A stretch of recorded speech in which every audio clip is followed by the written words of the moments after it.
तो प्यारे साथियों, स्वागत है आपका आज के इस धमाकेदार, जानदार, ज़बरदस्त और बायोलॉजी दिल से के इस अगले वीडियो में। तो आज अपने को फाइनली मोस्ट अवेटेड टॉपिक बोलना चाहिए कि मानव श्वसन तंत्र, इस पर चर्चा करनी है अपने को। ह्यूमन रेस्पिरेटरी जो सिस्टम है उसके बारे में देखना है। तो उसमें अपने को दो टॉपिक्स पढ़ने हैं। सबसे पहला है संरचना, मतलब हमें ये समझना है कि स्ट्रक्चर कैसा है, और जो दूसरा है वो है कार्य प्रणाली, मतलब वो काम कैसे कर रहा है, या जिसको हम अगर अंग्रेजी में बोलें तो वर्किंग मैकेनिज्म। तो क्वेश्चन क्या होता है एग्जाम में, दो तरह से आता है। मैं पहले आपको क्लियर कर देता हूँ, फिर अपन टॉपिक पे चलते हैं। एक क्वेश्चन में तो आपसे क्या पूछा जाता है, 2 नंबर का प्रश्न होता है बोर्ड एग्जाम्स में, और आपको कहता है मानव श्वसन तंत्र की संरचना बना दो। संरचना किस प्रकार होती है, या क्या कहता है, हमें मानव श्वसन तंत्र का चित्र बना दो। और अगर मान लो बहुत ही बड़ा क्वेश्चन आता है तो वो होता है सचित्र वर्णन करो। तो सचित्र वर्णन जब हमें बोला है तो हमें कार्य प्रणाली मतलब वर्किंग मैकेनिज्म भी बताना होता है। लेकिन जब हमसे केवल और केवल संरचना की या स्ट्रक्चर की बात करी होती है तो हमें केवल उसको ड्रॉ करके बताना होता है और नामकरण करना होता है, बस। तो ये आप दोनों चीज़ें ध्यान रखना, मतलब हमें फ़र्क समझ में आना चाहिए कि हमें कब जो है क्या करना चाहिए। तो आ जाइए जल्दी से, अब अपन शुरू करते हैं और ड्रॉ करना चालू करते हैं। तो आप अपने हाथ में अलग अलग एक आध कलर्स हों तो अच्छा होगा, नहीं तो पेन पेंसिल इरेजर वगैरह कॉपी लेकर के बैठ सकते हो। देखो, तो सबसे पहले क्या है, हम पहले स्टेप में कुछ एक स्टेप्स बना लेंगे अपन, कैसे अपने को बनाना है। पहले स्टेप्स में अपन क्या करेंगे, पहले स्टेप में हम बेसिक जो स्ट्रक्चर है ना वो बनाएंगे। मतलब मानव शरीर का बेसिक स्ट्रक्चर कैसा होता है। तो सबसे पहले अगर आप देखोगे तो मान लो अपन सर से चालू कर रहे हैं, यहाँ पर हेड से, तो यूं आते हैं नीचे, तो यहाँ आंखें होती हैं, आंखों का खड्डा बना दिया। ये नाक का हमने एक शेप बना दिया। ये मुंह का छोटा सा ऐसे स्ट्रक्चर बना दिया अपन ने। और ये ठुड्डी को अपन ने यहाँ से इस तरह से बना के, ये जो गला है इसको बना के, और यहाँ से हम लोग शोल्डर तक आ गए। ये हमारा एक बेसिक स्ट्रक्चर है। अब इस बेसिक स्ट्रक्चर को और थोड़ा सा आप देखोगे तो पीछे से पूरा करते हैं। तो ये पीछे ऐसे सर होगा, और ये हमारा सर यहाँ तक आएगा। ये गला यहाँ से कंटिन्यू होगा। थोड़ा सा गला पतला बन गया है, गला मोटा कर रहे हैं क्योंकि अपने को सारी चीज़ें जो समझनी है वो गले में ही समझनी है। ठीक है, बनाओ साथ में बनाओ, चलो जल्दी जल्दी। तो थोड़ी सी आप प्रैक्टिस करोगे तो आ जाएगा, और एग्जाम में अगर मान लो फिर बनाने को आता है तो फिर आप आसानी से जो है इसको बना सकते हो। अब ये हमारा एक बेसिक स्ट्रक्चर हो गया। अब अगर आपको चाहिए थोड़ा इसको स्टाइलिश बनाना है तो आप थोड़ा सा ऐसे बालों का स्ट्रक्चर जो है इसका बना सकते हो, थोड़ा और मोटा कर सकते हो चाहो तो। ये हमारे हीरो साहब हैं, ये बाल भी मान लो ऐसे लाइन लाइन वाले इनके बाल हैं। ठीक है, क्या हेयर स्टाइल है इनकी, हेयर स्टाइल। और इनकी चाहे तो अपन आंख बना सकते हैं,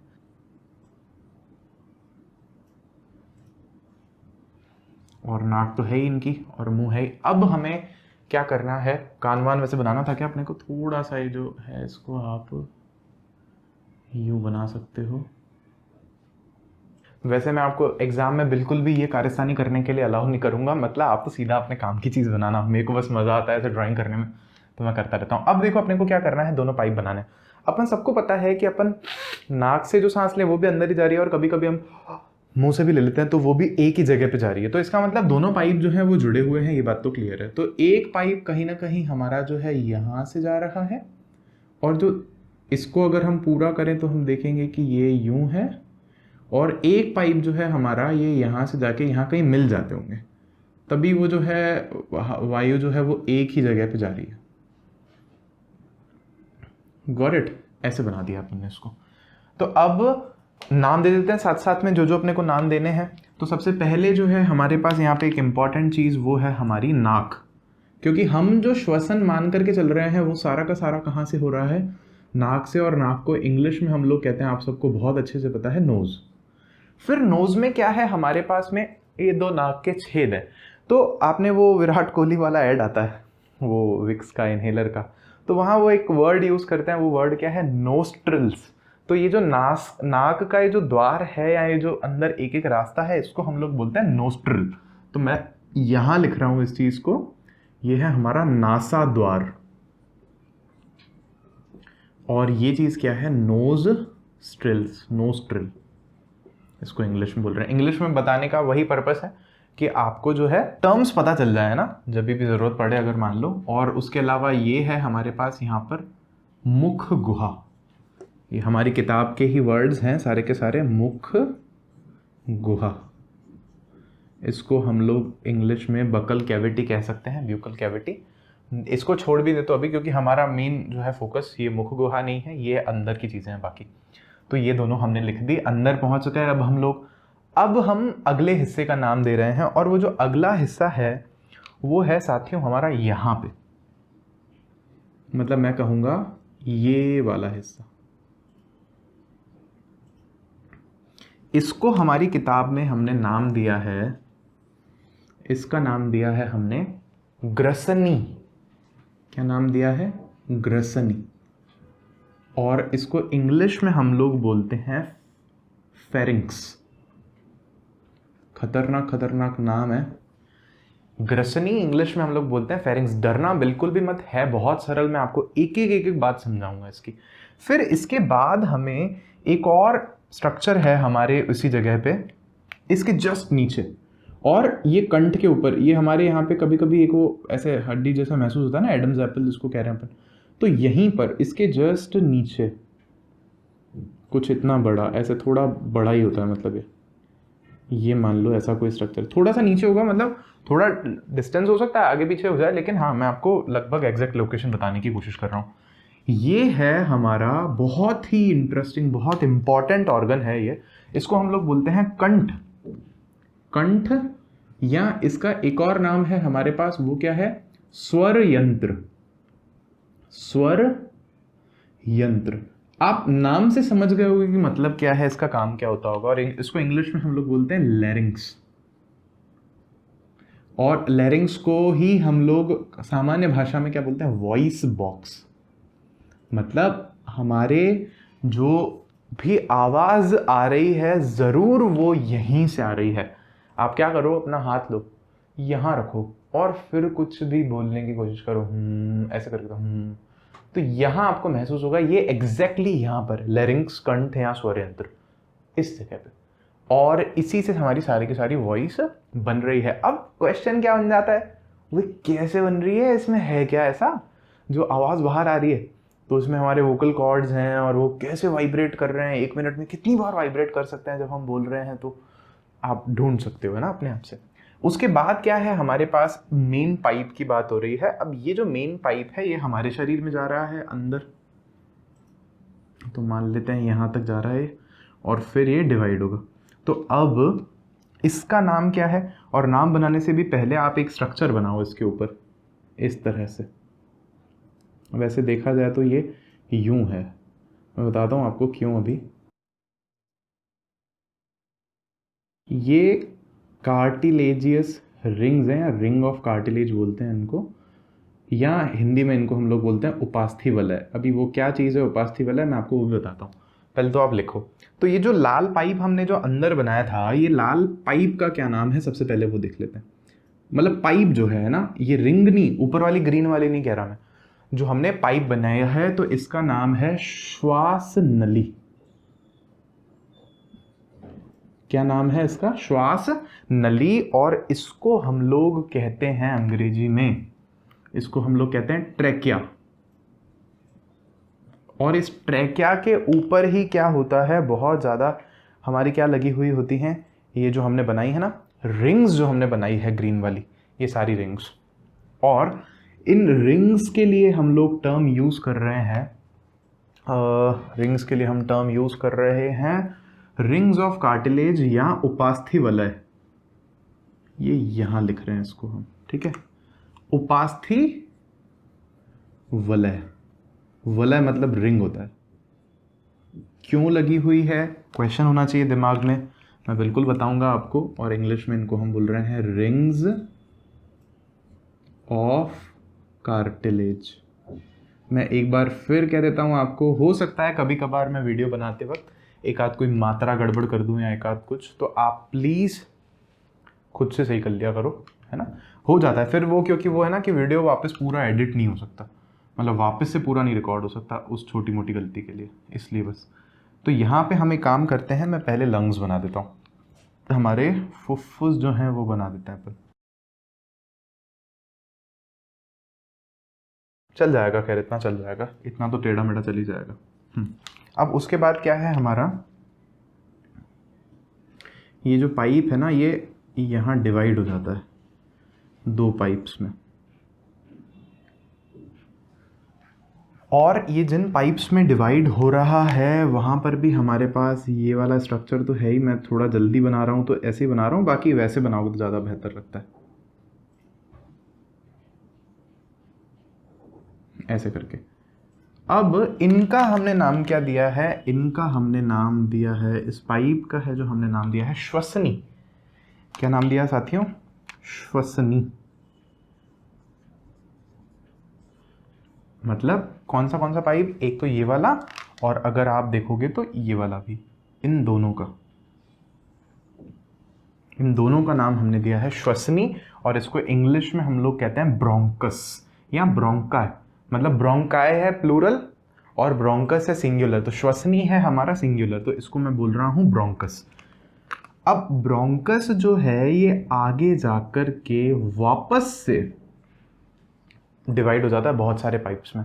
तो एक काम करते हैं ना, अपन केवल एक ही तरफ बना के देखते हैं वो सारे पाइप्स। मतलब जैसे मान लो इस वाले फुफ्फुस में बनाते हैं अपन पाइप्स, तो ये पाइप्स जो हैं छोटे छोटे छोटे खूब सारे पाइप्स में डिवाइड हो जाते हैं। कितने? हज़ारों में। ठीक है, हज़ारों में डिवाइड हो जाते हैं। नंबर मेरे को एग्जैक्ट अभी ध्यान नहीं आ रहा, लगभग शायद 30,000 संख्या होती है इसकी। और इनको बोलते हैं इंग्लिश में ब्रोंकियोल्स।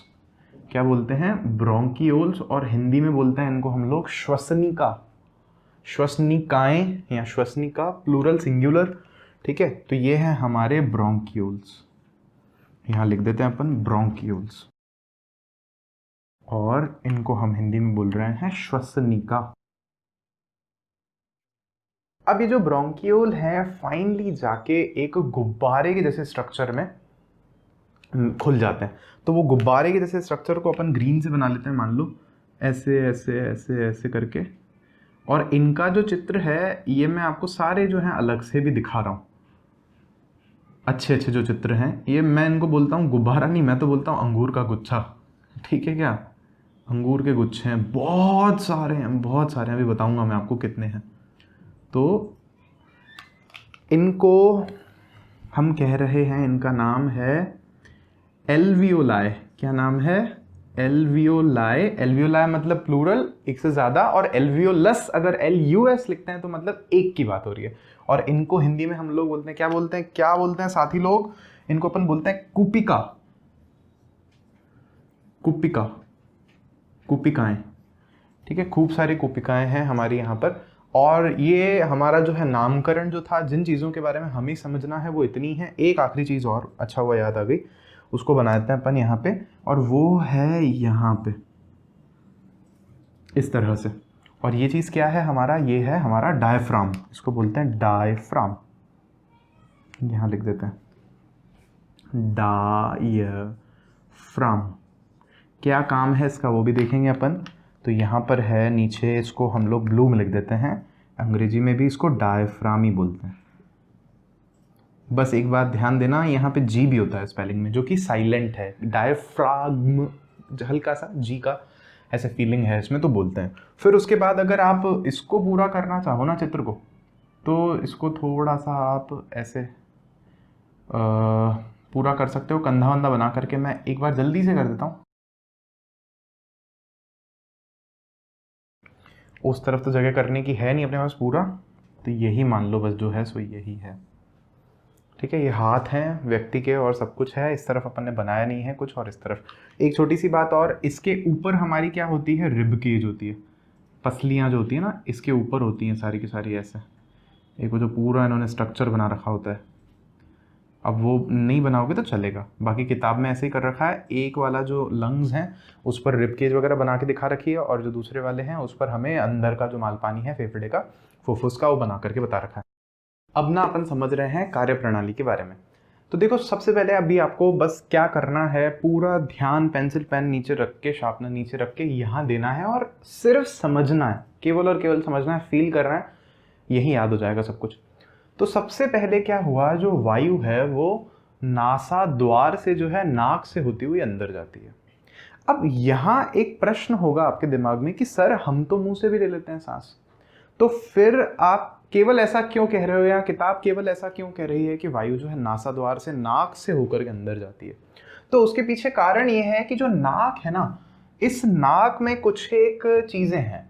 वो दो चीजें क्या हैं? पहली चीज है नाक में, पहली है महीन बाल, पतले पतले पतले पतले बाल हैं, और दूसरी जो चीज है वो है श्लेष्मा। श्लेष्मा बोल लो, या इसको इंग्लिश में बोलते हैं म्यूकस। ये जो चीजें मैं लिख रहा हूं अब आपको लिखने की जरूरत नहीं है, क्योंकि ये नोट्स में जब हम लिखेंगे फाइनली तो वहां पर है, तो यहां आप केवल समझो। तो ये जो महीन बाल और ये जो श्लेष्मा, अगर मैं सरल शब्दों में बोलूँ, ये जो नाक से करके गंदी वाला जो निकालते हो ना, अंगुली करके यूं यूं करके बाहर निकालते रहते हो वही है ये म्यूकस। तो इससे क्या हो रहा है, हम सांस जब लेते हैं ना तो बहुत सारा हो सकता है, धूल के कण हो सकता है, फूल से पराग कण या जिनको पोलन हम ग्रेन्स बोलते हैं, या उसके अलावा अगर मान लो कोई बैक्टीरियाज हैं बाहर बहुत सारे, या उसके अलावा कोई राख है, आग लगी है कहीं, बहुत सारी चीज़ें। तो वो जब नाक से अंदर जा रही हैं तो ये जो बाल हैं धूल को पकड़ लेंगे, और वो जो म्यूकस है वो क्या थोड़ा सा गीला सा है ना, तो वो उसको रोक लेगा। किसको?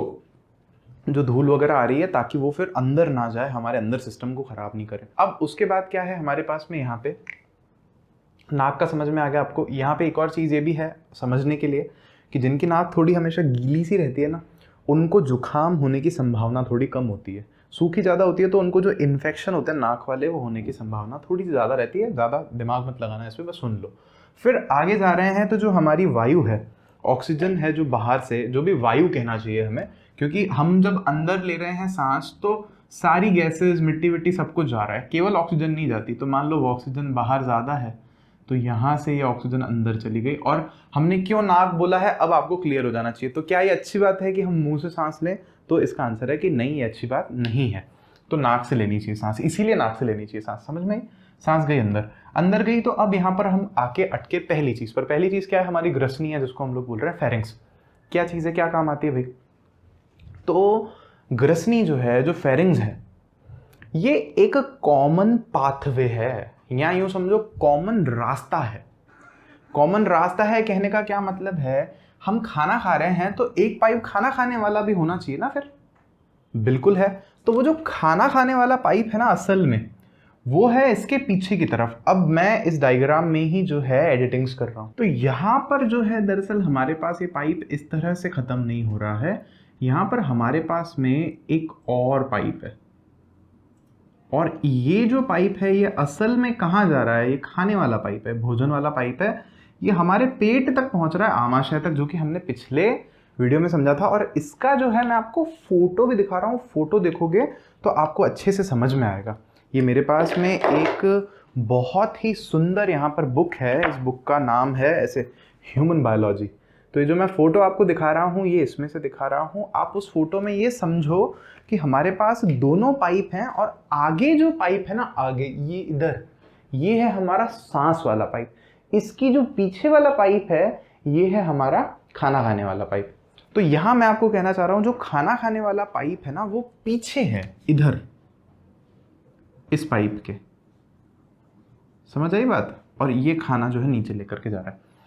तो अब ये क्या है? फेरिंग्स क्या है? ये कॉमन पाथवे है, कॉमन रास्ता है, समान रास्ता। किसके लिए? जो हमारा श्वास नली है उसके लिए, और जो हमारे मुख गुहा से होकर के हमारी ग्रसनी जो जा रही है ना, ग्रसनी नहीं सॉरी, ग्रसिका।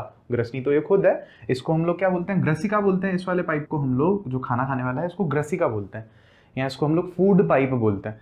तो इसका और जो हमारा सांस आ रही है, इन दोनों की जो कॉमन जगह है ना, उसको हम लोग फेरिंग्स बोलते हैं। बस इससे ज्यादा आपको कुछ ध्यान नहीं रखना यहाँ पे।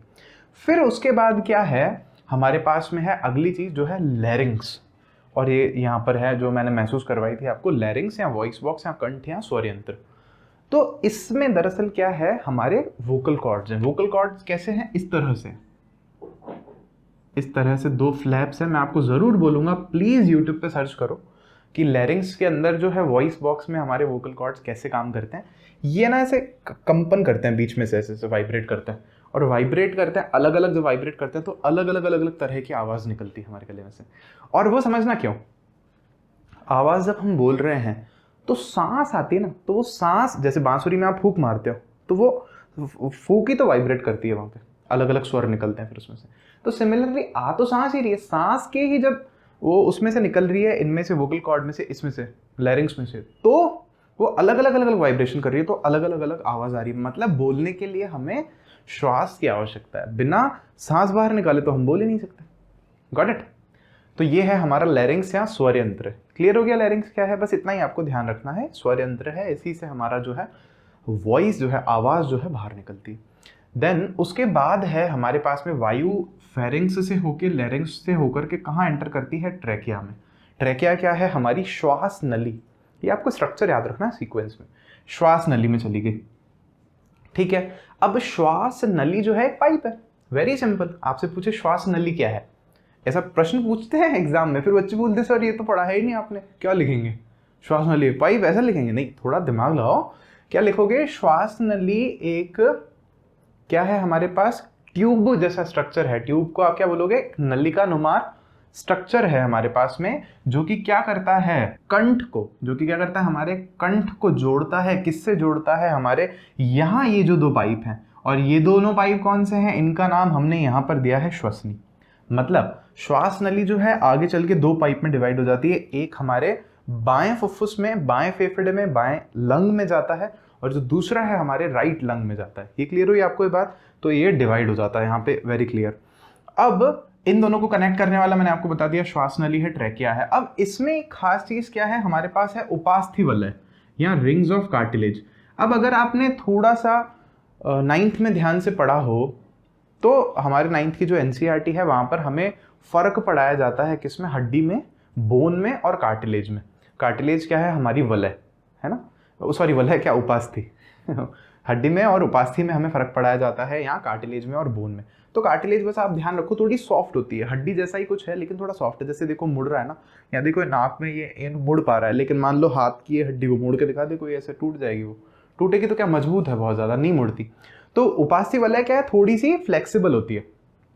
और ये जो रिंग्स है ना ग्रीन कलर की जो बनाई है, ये कैसी होती है? जैसे मान लो ये एक पाइप है, तो ये इसके ऊपर कैसे बनी हुई है ये ध्यान से समझना। ये एक सी शेप में बनी हुई है, कि अगर मान लो सामने से आप देख रहे हो तो आपको कुछ ऐसा दिखेगा, लेकिन अगर आप इसी चीज को पीछे से जाकर के देखो ना तो ये कुछ ऐसे है।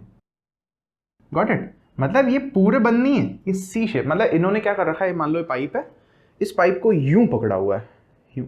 तो आप नोटिस करो यूं पकड़ रखा है इन्होंने, तो पूरा बंद नहीं है ना, गैप है ना इनके बीच में, ये वाला गैप है।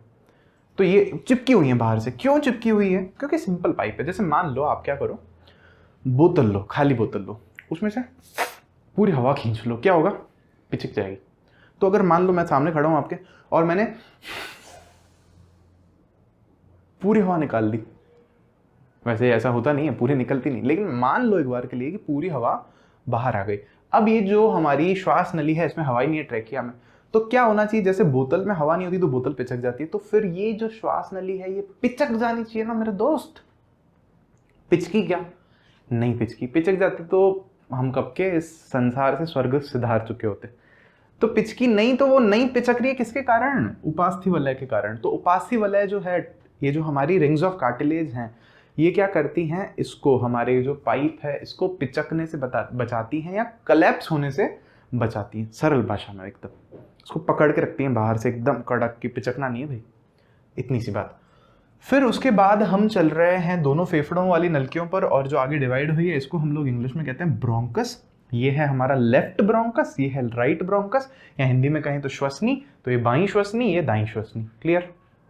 फिर ये जो श्वसनी है इस पे भी हमारा कुछ एक कार्टिलेज जैसा स्ट्रक्चर है, उपास्थि वलय जैसा। फिर ये आगे जाकर के बहुत सारे ब्रोंक्यूल्स में या श्वसनिकाओं में विभाजित हो जाती हैं। तो श्वसनिकाएं मैंने आपको बताया था बहुत ज्यादा होती है, 30-1000 शायद एक नंबर होता है, आप कंफर्म करते रहना। फिर वो सारे जो हैं ब्रोंक्यूल्स जाकर के अंगूर जैसे गुच्छों के स्ट्रक्चर में खुलते हैं, जिनको हम लोग बोलते हैं कूपिका या एल्वियोला। तो हवा जो है बाहर से पूरा रास्ता ट्रेवल करके करके करके फाइनली कहां पहुंचती है? कूपिकाओं में पहुंचती है। क्लियर? तो अब कूपिकाओं के बारे में थोड़ा सा सुनो। कूपिका कितनी होती है हमारे शरीर में? तो एक फुफ्फुस में जो संख्या है कूपिका की, वो आप सोच के देखो कितनी होती होगी। 300 मिलियन लगभग, किसी में ज़्यादा किसी में कम तो हो ही सकती है, वो तो है ही हमेशा। कितनी है? 300 मिलियन। 1 मिलियन कितना होता है? 1 मिलियन होता है 10 लाख। अब आप हिसाब लगाते रहो, आप बहुत अच्छे गणितज्ञ हो, अब आप हिसाब लगाते रहो कितनी सारी हैं। अब हर एक कूपिका में क्या होता है वो समझना। हर एक कूपिका में क्या है, जैसे मान लो मैं अगर एक कूपिका को बहुत बड़ा करके दिखाऊं, इतना बड़ा करके दिखाऊं, वैसे इतनी बड़ी तो होती नहीं, इतने में तो पता नहीं कितनी आ जाएंगी।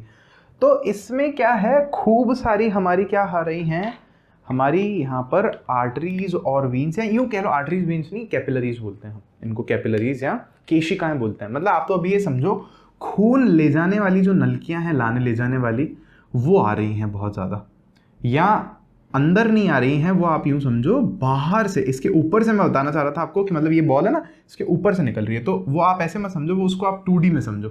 तो 2D में मतलब कैसे कि यहाँ से मान लो इसको टच करके जो है एक श्वसनी हमारी जो केशिका है वो जा रही है। अच्छा, अब इससे क्या होगा, जैसे मान लो ये दिल से होकर के आई है, तो दिल ने इसके साथ में खून भेजा है बहुत सारा। ये जो खून है ना, लेकिन इसमें बहुत ज़्यादा क्या है, CO2 है। क्लियर हुई ये बात है? बहुत ज़्यादा CO2 है। और ये जो हमारी वायु बाहर से आई है, इसमें मान लो बहुत ज़्यादा क्या है, हमारे पास में ऑक्सीजन है। तो यहाँ पर वो प्रोसेस पता है आपको, विसरण के बारे में पता है, डिफ्यूजन के बारे में। तो ऑक्सीजन यहाँ से यहाँ चली जाएगी, CO2 यहाँ से यहाँ आ जाएगी। मतलब CO2 जो है इस दीवार को पार करके अंदर आ जाएगी, ऑक्सीजन जो है इस दीवार को पार करके यहाँ चली जाएगी। और किसकी तरफ चली जाएगी? दिल की तरफ चली जाएगी। ये दिल की तरफ क्यों जा रही है? ये जब हम हमारा परिसंचरण तंत्र देखेंगे, जो हमारा सर्कुलेटरी सिस्टम है, इसके बाद वाले लेक्चर्स में, उसमें आपको समझ में आ जाएगा। तो ऑक्सीजन चली गई दिल की तरफ, CO2 आ गई यहाँ पर। अब देखा जाए ना, तो हमारा यहाँ पे श्वसन जो है आधा चक्र पूरा हो गया कि अब बस होगा क्या कि जो CO2 है ये वापस आएगी यहाँ पे कूपिका में, और कूपिका से उसी रास्ते से होते हुए कहाँ से कहाँ, कूपिका से निकलेगी ब्रोंकियोल्स में जाएगी, श्वसनिका में, श्वसनिका से निकलेगी, फिर वापस आएगी इन दोनों पाइप में, श्वसनी में, फिर श्वसनी से होते हुए श्वास नली में, श्वास नली से होते हुए कंठ, कंठ से होते हुए ग्रसनी, ग्रसनी से होते हुए या तो फिर मुख गुहा से, या फिर होते हुए नाक से नासाद्वार से होकर के बाहर। ये हमारा कार्य प्रणाली हो गई पूरी की पूरी। लेकिन अब जो इसमें कुछ एक खास बातें हैं मैं आपको वो बता रहा हूँ। तो कूपिकाएं जो होती है ना, कूपिकाएं इस तरह से बनी हुई होती है कि इनकी दीवार से क्या हो सकता है, आदान प्रदान हो सकता है इनकी भित्ति से, किसका? ऑक्सीजन का और CO2 का। बहुत ही छोटी होती हैं। और कूपिकाओं का जो क्षेत्रफल है ना भाई, इतनी सारी, लगभग एक मान लो किसी दोनों फेफड़ों में अगर हम देखें तो 650 से 700 मिलियन तक जो हैं, 600 650 700 जो भी इतना बड़ा नंबर है, इतनी सारी कूपिकाएं हैं, गुब्बारे हैं, खूब सारे गुब्बारे हैं। अब इन सबको अगर हम क्या करें, खोल खोल के रख दें, मतलब मान लो खोल दें हम कूपिका को और ऐसे ऐसे फैला दें, उसको फाड़ के बलून को ऐसे फैला दें, दीवार पे मान लो चिपकाने लग जाए, तो ये पता है कितना बड़ा एरिया कवर कर सकती है? कितना बड़ा एरिया कवर कर सकती है? ये लगभग, मैं पढ़ता हूं काफी जगहों पर, 80 से 100 मीटर स्क्वायर। मतलब समझ रहे हो क्या मतलब है इसका? जैसे चलो 80 मीटर स्क्वायर मान लेते हैं अपन, तो मान लो कि एक 20 मीटर की दीवार हो, 20 मतलब आप फर्श पे कहीं चले जाओ, एक आयत बनाओ, एक आयत की एक दीवार आप बनाओ 20 मीटर, 20 मीटर 1 मीटर ये है, 20 मीटर बहुत बड़ा होगा। फिर 20 मीटर और फिर दूसरी उसकी जो भुजा है वो आयत की आप बनाओ, उसकी कितने की? 4 मीटर की। तो उसके बीच का जो पूरा क्षेत्रफल है, एरिया है, वो इन कूपिकाओं के उससे कवर हो जाएगा। इतना बड़ा, मतलब देखें तो अपन जो छोटा मोटा गली क्रिकेट खेलते हैं उसमें खेल सकते हैं। समझ में आई बात? इतना बड़ा सरफेस एक इंसान के अंदर ये कूपिकाएं घेर करके बैठी हैं। अब उसके अलावा और हमें क्या जानने वाली यहाँ पर कुछ एक बातें हैं। यहाँ कुछ एक हमारी अस्थियाँ होती हैं इस तरह से, खैर उन पर हमें ध्यान नहीं देना ज़्यादा।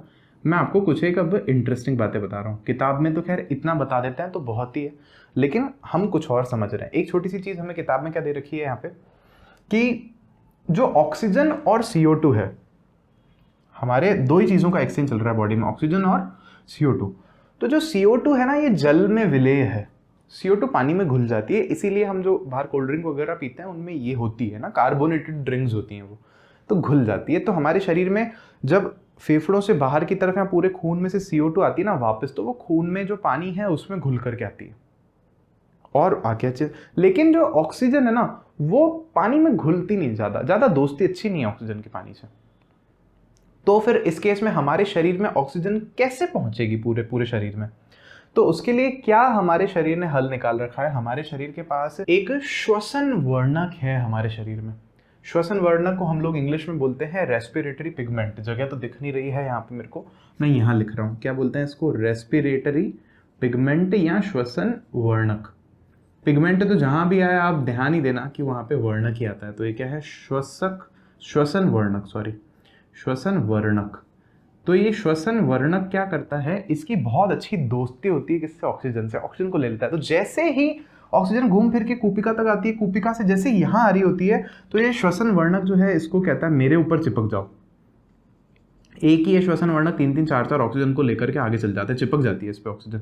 तो यहाँ से जो एक्सचेंज होता है, अब समझना, अच्छा मैंने वो पहले ही बना दिया, वैसे मैंने CO2 में बना दिया श्वसन वर्णक, ठीक है, ये गड़बड़ कर दी मैंने, आप सही कर लेना इसको, यहाँ नहीं यहाँ पे, मतलब असल में श्वसन वर्णक ऑक्सीजन से चिपक रहा है, CO2 से नहीं चिपक रहा, ऑक्सीजन से। और ये श्वसन वर्णक जो है ना हमारे शरीर में, इसको आप सब जानते हो, ये है हमारा हीमोग्लोबिन। क्या है, हीमोग्लोबिन हमारे शरीर में। तो हीमोग्लोबिन जितना ज़्यादा होगा उतनी ज़्यादा ऑक्सीजन जो है चिपकेगी उससे, और उतनी ज़्यादा ऑक्सीजन की जो है सप्लाई होगी हमारे शरीर में। तो आप टेंशन बिल्कुल भी मत लो, ये सब कुछ नोट्स में लिखा हुआ है। तो हीमोग्लोबिन ज़्यादा होना बढ़िया है। इस ब्लड की जांच होती है तो उसमें कहता है ना हीमोग्लोबिन कम है, तो उससे फिर ये गड़बड़ हो जाती है, ऑक्सीजन ज़्यादा पहुंच नहीं पाती पूरे शरीर में, ये चीज़। अब मैं आपको कह रहा हूँ कि जो कूपिकाओं से होकर के जब ये CO2 वापस जा रही है, तो मैं आपको यहाँ पे, कहाँ पे, एक हमारी है कंठ और दूसरा है हमारी यहाँ पे एक ग्रसनी। यहाँ पे मैं आपको एक खास चीज़ बताना चाहता हूँ। फोटो देखना आप ध्यान से, फोटो में आपको दिख रहा है साफ साफ कि क्या होता है यहाँ पर। हम जब हमें कहा जाता है बचपन से कि हम खाना खाते वक्त हमें बोलना नहीं चाहिए, क्यों नहीं बोलना चाहिए, अभी उसका कारण समझ लो। और जिन लोगों ने आपको बोला है ना हमेशा से, आपके परिवारगण, उनको जाके समझाना कि बाबा इसलिए नहीं बोलना चाहिए। तो देखो होता क्या है, जब हम खाना खा रहे हैं यहाँ पे, तो मैं थोड़ा सा यहाँ से मिटा रहा हूँ आपको यहाँ भी समझाने के लिए, और वो फोटो भी मैं दिखा ही रहा हूँ आपको। तो मान लो खाना यहाँ से आया अंदर, तो होता क्या है, यहाँ पर एक फ्लैप होता है इस तरह से, ऐसे रहता है, ऐसे थोड़ा बड़ा होता है इस तरह से। ये मांस का कुछ मान लो टुकड़ा है, इसको हम लोग इंग्लिश में बोलते हैं एपिग्लॉटिस। क्या बोलते हैं, एपिग्लॉटिस। और दरअसल यहाँ पे थोड़ी जगह होती है, ये बहुत छोटी सी, इसको हम लोग ग्लॉटिस बोलते हैं। वो भी खैर काम का नहीं है, अभी छोड़ो, आप सिर्फ एपिग्लॉटिस समझो। एपिग्लॉटिस क्या है, ऐसे यूं ऐसे रहता है। जैसे ही खाना यहाँ पड़ेगा ना, तो ये क्या होगा, ये नीचे मुड़ जाएगा। मतलब ये जो एपिग्लॉटिस की पोजीशन है ना, वो नीचे चेंज हो जाएगी। मतलब जो हमारा वायु का जो द्वार है, ये जो हमारा श्वसनलिका जो कंठ का या ग्रसनी है, ये बंद हो जाएगी। तो वो खाना किस में चला जाएगा, फूड पाइप में चला जाएगा, हमारा ग्रसिका में चला जाएगा, मतलब फेफड़े में नहीं जाएगा। और अगर आपने कभी नोटिस किया हो, कभी गलती से हमारे कुछ पानी भी थोड़ा सा या कुछ जरा सा भी खाना जो है इस पाइप में चला जाता है, तो बहुत तेज खांसी हो जाती है, आंखों से पानी आ जाता है और सब पानी लेके आता है हमारे सामने, लो पानी पियो। तो वो यही चीज हुई है। अब ऐसा क्यों, समझो, जब हम बोल रहे हैं तो मैंने आपको अभी भी समझाया कि हवा के बाहर आने की जरूरत है। तो वो हवा आएगी तो इसी रास्ते से बाहर ना, कंठ से आना पड़ेगा, उसको मुंह से बाहर निकलना पड़ेगा, तभी आवाज निकलेगी। तो अगर हम खा रहे हैं और हम बोलने की कोशिश कर रहे हैं, तो होगा क्या, बोलने की कोशिश में हवा बाहर आने की कोशिश करेगी, और हो सकता है खाना जो थोड़ा सा है वो आपका इस पाइप में चला जाए, श्वास नली में चला जाए, जो कि हम नहीं चाहते कि जाए। क्लियर हुई ये बात आपको? तो इसलिए हमें क्या नहीं करना चाहिए, खाते समय बोलना नहीं चाहिए। अब देखो लास्ट 1-2 चीजें मैं आपको और बता रहा हूं। यहाँ पे एक और चीज हमारी किताब में लिखी हुई है कि जैसे मान लो जब हम सांस ले रहे हैं और जब हम छोड़ रहे हैं, तो जब हम छोड़ रहे हैं तो ऐसा नहीं है कि अंदर से सब कुछ ही बाहर आ जाता है। तो हमारा शरीर एक जो अमाउंट है या रेजिजुअल या जो कुछ बचा हुआ जो वायु है वो रखता है अंदर, ताकि हमें अगली बार सांस लेने के लिए और अगली बार छोड़ने के लिए टाइम मिल जाए प्रॉपर, और ऐसा भी ना हो कि अंदर से जो ऑर्गन्स हैं वो कोलैप्स करें। और उसके बाद एक छोटी सी चीज़ मैं आपको नहीं बताया यहाँ पे, डायफ्राम। ये डायफ्राम क्या चीज़ है, बाकी सब कुछ लगभग मैंने आपको बता दिया है, डायफ्राम का क्या सीन है यहाँ पे। तो देखो हमने पढ़ा था पोषण जब मानव में, तो पोषण में हम देख रहे थे कि यार ये हड्डी के ये नीचे है ना, ये सारा जो हमारा पेट है उसमें सब कुछ है, आमाशय, छोटी आंत, बड़ी आंत, लिवर, यकृत, ये वो सब कुछ। और हड्डी के ये जो रिबकेज है हमारा, जस्ट इसके अंदर ही हमारे फेफड़े हैं। तो ये फेफड़ों को, मतलब जो हमारे रेस्पिरेटरी या मतलब श्वसन के जो अंग हैं उनको, श्वसन तंत्र के अंगों को, और जो हमारे पोषण है, पोषण तंत्र के अंग, उन दोनों को अलग करने के लिए एक मान लो दीवार है, और वो जो दीवार है वो दरअसल में हमारी क्या है, डायफ्राम है। बस इतनी सी बात है। ये चपटी होती है और ये मतलब इसका शेप चेंज होता है, कब जब हम सांस लेते हैं तब चेंज हो जाता है, जब छोड़ते हैं तब इसका शेप चेंज हो जाता है। अब एक छोटी सी चीज, मतलब ये उन अंगों को अलग कर रही है, इससे ज्यादा इसका कोई वो नहीं है सिग्निफिकेंस यहाँ पे, और इसका क्वेश्चन भी आपसे मोस्ट प्रोबेबली कोई नहीं पूछेगा। एक छोटा सा मैं आपको होमवर्क दे रहा हूं कि हम हमारे फेफड़ों में कितनी सांस जो है भर सकते हैं, या मैं आपको ये कह रहा हूं कि ऐसा मैं आपसे प्रश्न पूछूं, एक दिन में एक इंसान को कितनी वायु की जरूरत होती है, कितनी हवा की जरूरत होती है। और यहां से आपको दिमाग लगाना है कि क्या सच में हम हमारे पूरे जो हमारे फेफड़े हैं इनको काम में ले रहे होते हैं, मतलब हम क्या ढंग से सांस भी ले रहे होते हैं कि नहीं ले रहे होते। इसीलिए खैर हमें प्राणायाम वगैरह सिखाए जाते हैं। तो आई होप कि इस टॉपिक में जो है कुछ बचा नहीं है, मैंने आपको सब कुछ बता दिया है। लेकिन अब आपके दिमाग में क्वेश्चन घूम रहा होगा कि सर लिखवाया तो नहीं, नोट्स किधर है। ठीक है, तो नोट्स तो वैसे आपको मिलेंगे एप्लीकेशन में, लेकिन अभी के लिए आपको इस स्क्रीन पे जैसे ही मैं हटूंगा तो डायग्राम तो बना ही लिया होगा आपने, स्क्रीन पर नोट्स मिलेंगे, आप उसको रोक करके स्क्रीनशॉट ले करके उसको लिख लेना। ठीक है, थैंक यू सो मच।